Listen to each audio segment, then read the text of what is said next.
ఇప్పుడు మనం చేస్తున్న దాన్ని మటర్ కీమా అనైనా అనొచ్చు, లేదా మటన్ కీమా నిమోనా అని కూడా అనొచ్చు. చపాతీతో, జొన్న రొట్టెతో, అలాగే మనకి బగారన్నంతో హైదరాబాద్లో ఎక్కువ ప్లేసెస్లో సర్వ్ చేస్తూ ఉంటారు. చాలా టేస్టీగా ఉంటుంది. నిజానికి బయటకు వెళ్ళి తినడం కన్నా ఇంట్లో హ్యాపీగా మనమే తయారు చేసుకోవచ్చు. సో సింపుల్గా ఈజీ స్టెప్ చెప్తాను, మాట్లాడుతూ టక్కన చేసేయచ్చు. 250 గ్రాముల మటన్ కీమా. ఇలాగే ఆల్రెడీ కీమా చేసింది మనకి డైరెక్ట్గా దొరుకుతుంది, నేను అదే తెచ్చుకున్నాను. ఇందులో గరం మసాలా, ధనియాల పొడి, ఇంకా చక్కగా వేయించుకొని పెట్టుకున్న జీలకర్ర పొడి. ఎప్పుడూ కిచెన్లో జీలకర్ర పొడి, ధనియాల పొడి, అలాగే జీలకర్ర మెంతుల పొడి, ఎండు కొబ్బరి పొడి అది ఖచ్చితంగా ఉండాల్సిందే అండి. కిచెన్లో ఉంటే కనుక వంట చాలా ఈజీగా అయిపోతుంది. చాలా వాటిలో మనం యూజ్ చేసుకుంటాం. నేనైతే ఆవపిండి కూడా చేసి పెట్టేసుకుంటాను. ఇప్పుడు ఇందులో కారం, ఇంకా పసుపు ఇవన్నీ వేసి తీసుకున్న కీమాకి సరిపడా ఉప్పు వేయండి. ఉప్పు వేసిన తర్వాత కొద్దిగా నీళ్లు వేస్తే మటన్ కీమా విడివిడిగా అవుతుంది ఫస్ట్ థింగ్. అండ్ ఉడకడానికి కూడా మనకి నీళ్లు కావాలి. ఇలా వేసి కలిపేయాలి. ఆ మసాలాలన్నీ కూడా కీమాకి చక్కగా పట్టుకుంటాయి. దీన్ని పక్కన పెట్టేద్దాం. నెక్స్ట్ ఒకసారి హ్యాండ్ వాష్ చేసుకొని ఇప్పుడు స్టవ్ ఆన్ చేసేసాం. చికెన్ని ఈజీగా వండేస్తారు. చాలామంది మటన్ జోలికి, మటన్ కీమా జోలికి వెళ్ళరు. ఎందుకంటే మాకు సరిగా రాదండి, మేము చెయ్యము అని చెప్పేసి అంటూ ఉంటారు. కానీ ఈజీగా చేయొచ్చండి, చాలా టేస్టీగా ఉంటుంది. మటన్లో ఫ్యాట్ ఎక్కువ ఉంటుంది అని చెప్పి మనం తినడం తగ్గించాము, కానీ నిజానికి చికెన్ కన్నా మటన్ చాలా టేస్టీగా ఉంటుంది. రైస్తో తిన్నా, చపాతీతో తిన్నా, జొన్న రొట్టెతో అయితే అచ్చిపోతుంది. అంతెందుకు రాగి రొట్టెతో కూడా చేసుకోవచ్చు. రాగి సంకట్లో మటన్ కీమా కర్రీ బాగుంటుంది, మటన్ కర్రీ బాగుంటుంది. బిర్యానీస్లో అయితే చికెన్ బిర్యానీ కన్నా మటన్ బిర్యానీ చాలా టేస్టీగా ఉంటుంది. సో పొయ్యి మీద గిన్నె పెట్టాను. గిన్నెలో నూనె వేసుకోవాలి. ఈ వంటల్లో మటుకి నూనె కాస్త ఎక్కువ పడుతుంది. నాన్ వెజ్లో జనరల్గానే ఆయిల్ కొంచెం ఎక్కువ వేస్తాం, ఇప్పుడు కాస్త ఎక్కువ వేసుకోవాలి. అండ్ పచ్చి బఠానీని ఎప్పుడైనా సరే మార్కెట్ నుండి తెచ్చుకునేటప్పుడు కాస్త జాగ్రత్తగా చూసి తెచ్చుకోండి. ఎందుకు అంటే అందులో కలర్ కలుపుతారు. కలర్ అంటే గుర్తొచ్చిందండి, మనకి తెలిసి తెలియకుండా మనం ఆర్టిఫిషియల్ కలర్స్ ఎంత యూస్ చేస్తున్నాం తెలుసా? మనం వేసుకునే లిప్స్టిక్లో, అలాగే మనం ఐలైనర్స్కి యూస్ చేస్తుంటాం, అండ్ పౌడర్స్లో, క్రీమ్స్లో, ముఖ్యంగా బట్టల్లో. అందుకే ఏదైనా సరే మరి అవి లేకుండా ఎలా స్వప్న ఇప్పుడు లిప్స్టిక్ వేసుకోకుండా ఎలా వెళ్తామంటే, నేను కూడా వేసుకుంటున్నాను, బయటకు వెళ్ళిన వాళ్ళందరూ వేసుకుంటారు, అది తప్పదు. కాకపోతే లిప్స్టిక్ కలర్ షేడ్స్లో మనం తీసుకునేవి ఆర్గానిక్ లిప్స్టిక్స్ తీసుకుంటే మంచిదండి. ఆర్టిఫిషియల్ కలర్స్ వాడినవి కాకుండా కొంచెం ప్రైస్ ఎక్కువ ఉన్నా సరే పర్వాలేదు, మనకు తెలియకుండా మనం ఎంత లిప్స్టిక్ తింటాం తెలుసా?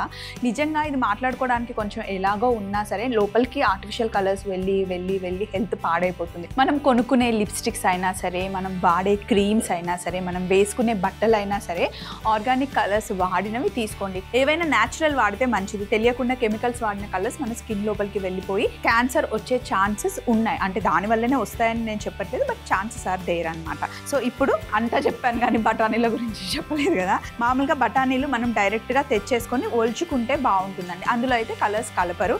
ఆల్రెడీ ఒల్చిన బఠానీస్కి గ్రీన్ కలర్ కలిపేస్తారు. అందుకే కొంచెం ఒక 10-15 నిమిషాలు టైం తీసుకొని చక్కగా ఒల్చుకొని బఠానీలు డీప్ ఫ్రిడ్జ్లో పెట్టుకుంటే చాలా రోజులు వస్తాయన్నమాట.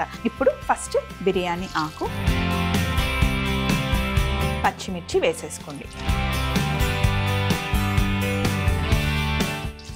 కొంచెం దూరంగా ఉండి కలుపుతున్నా, డ్రెస్ మీద పడే ఆయిల్ మరకలు అయిపోతాయని. మన డ్రెస్ మీద కానీ శారీ మీద కానీ ఆయిల్ మరకలు ఉన్నాయనుకోండి, అక్కడ ఏదైనా పౌడర్ అద్దేసి ఒక 10 నిమిషాలు పక్కన పెట్టేసి తర్వాత దులిపేస్తే ఆయిల్ మొత్తం వెళ్ళిపోతుంది. అనవసరంగా నీళ్ళల్లో తడిపి సబ్బు పెట్టి అంత పిచ్చి పిచ్చిగా చేయకుండా జస్ట్ మనం పౌడర్ వేసేస్తే ఆయిల్ మరక వెళ్ళిపోతుంది. ఇప్పుడు కాస్త ఉల్లిపాయలు,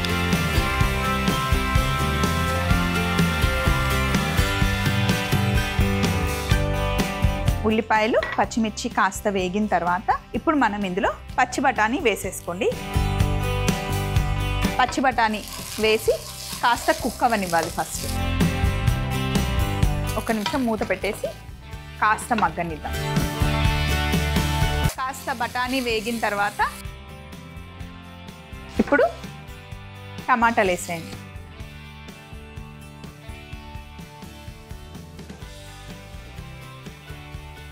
ఉల్లిపాయల మటుకి కొంచెమే వేసాను. ఇందులో అల్లం వెల్లుల్లి పేస్ట్ వేసుకోవాలి.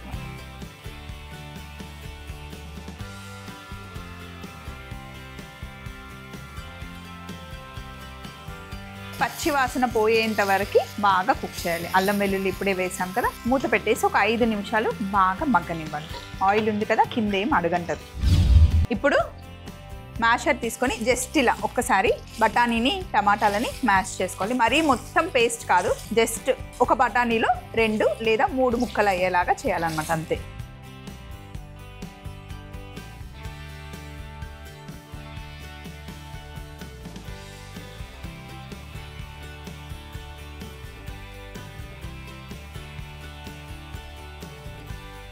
ఇప్పుడు ఇందులో కట్ చేసుకున్న కొత్తిమీర కాస్త, కట్ చేసుకున్న పుదీనా కాస్త వేసేయండి.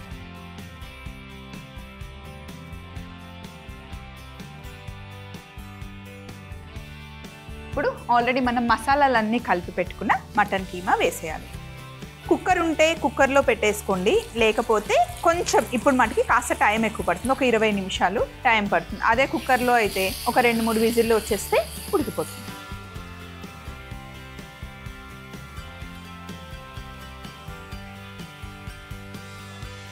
ఇప్పుడు మూత పెట్టి ఒక 20 నిమిషాలు చిన్న మంటలో మెల్లిగా ఉడికించుకుంటే రెడీ అయిపోయినట్టే మటన్ కీమా నిమోనా అనమాట. అంతే, చాలా సింపుల్. ఫస్ట్ అన్ని మిక్స్ చేసేసి పెట్టేసుకుంటే అయిపోతుంది. ఒక 20 మినిట్స్ తర్వాత ఉడికాక మనం పక్కన బౌల్లోకి తీసుకుందాం. 20 నిమిషాలు చిన్న మంటలో మెల్లిగా ఉడికించుకోవాలి. చూడండి, రెడీ అయిపోయింది.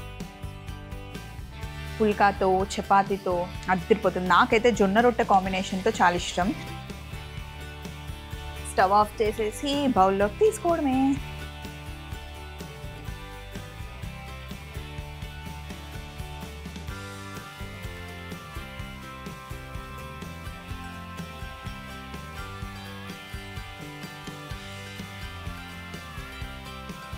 అదే వెజ్లో మీకు ఆప్షన్ కావాలి సేమ్ ఇలా అంటే సోయా కీమా మనకి దొరుకుతుంది.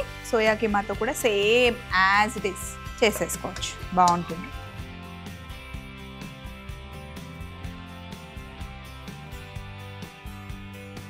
ఇప్పుడు కొద్దిగా కొత్తిమీర, అంతే. బాగుంది కదండి మటన్ కీమా నిమోనా. చాలా చాలా టేస్టీగా ఉంటుంది. డిఫరెంట్ స్టైల్, రెగ్యులర్గా వండుకునే మటన్ కీమాలా కాకుండా కొంచెం డిఫరెంట్గా మటర్ కాంబినేషన్తో బాగుంటుంది అన్నమాట. ట్రై చేయండి. మటన్ కీమా నిమోనా తయారీ విధానం: ముందుగా ఒక బౌల్లో 200 గ్రాముల కీమా వేసి గరం మసాలా, ధనియాల పొడి, జీలకర్ర పొడి, కారం, పసుపు, ఉప్పు, ఇందులో నీళ్లు కూడా వేసి కలిపి పక్కన పెట్టుకోవాలి. ఇప్పుడు ఒక పాన్ లో నూనె వేడి చేసుకొని బిర్యానీ ఆకు, పచ్చిమిర్చి, ఉల్లిపాయ ముక్కలు వేసి కాస్త వేగిన తర్వాత పచ్చి బఠానీ వేసి బాగా కలిపి టమాటా ముక్కలు, అల్లం వెల్లుల్లి పేస్ట్ వేసి మూత పెట్టి మగ్గనివ్వాలి. తరువాత బఠానీలని కొద్దిగా మ్యాష్ చేసుకొని అందులో తరిగిన కొత్తిమీర, పుదీనా వేసి అలాగే మనం మసాలా పట్టించి పెట్టుకున్న కీమా మిశ్రమం కూడా వేసి ఒక 20 నిమిషాలు మూత పెట్టి ఉడికించుకొని కొత్తిమీరతో సర్వ్ చేసుకుంటే ఎంతో రుచికరమైన మటన్ కీమా నిమోనా రెడీ అవుతుంది.